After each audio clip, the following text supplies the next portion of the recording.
ধুলাবালুতে জর্জরিত লাইব্রেরি, খসে পড়ছে ছাদের পলেস্তারা। ভঙ্গুর দশার এই ভবনটি মাদারীপুর জেলার প্রথম বেসরকারি লাইব্রেরি MM হাফিজ মেমোরিয়াল। 1950 সালে শকুনি মৌজার টিনশেড ঘরে শুরু হয় লাইব্রেরির কার্যক্রম। পরে 1968 সালে লাইব্রেরির ভবন নির্মাণ করা হলেও উদ্বোধন করা হয় পরের বছর। এরপর আর কোনো সংস্কারই করা হয়নি।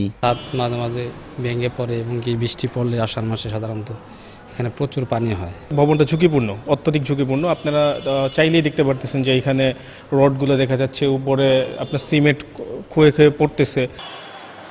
লাইব্রেরি ঝুঁকিপূর্ণ হওয়ায় পাঠকের সংখ্যা কমেছে বলে জানালেন দায়িত্বরতরা। আগের মতো যেরকম পাঠক ছিল সেই আগের মতো পাঠক নাই, কাজ বাংলা হয়তো তাও নাই।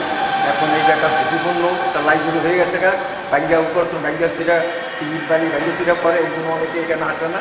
বর্ষার পানি এখানে জমলেই ফ্লোরটা তলায় যায়, তখন আমাদের এই যে বিভিন্ন সময় এই যে লাইব্রেরির বইগুলি সব অকেজ হয়ে যায়। আমরা দীর্ঘ প্রায় 3-4 বার আমরা করছি, বইগুলি ট্রান্সফার করছি। এখন এই ট্রান্সফার করতে আলমারিগুলি লাড়তে লাড়তে আলমারিগুলি ঝুঁকিপূর্ণ হয়ে গেছে। যদিও পাঠক বাড়াতে নতুন ভবন নির্মাণের পাশাপাশি প্রয়োজনীয় পদক্ষেপ নেয়ার কথা জানায় জেলা প্রশাসন।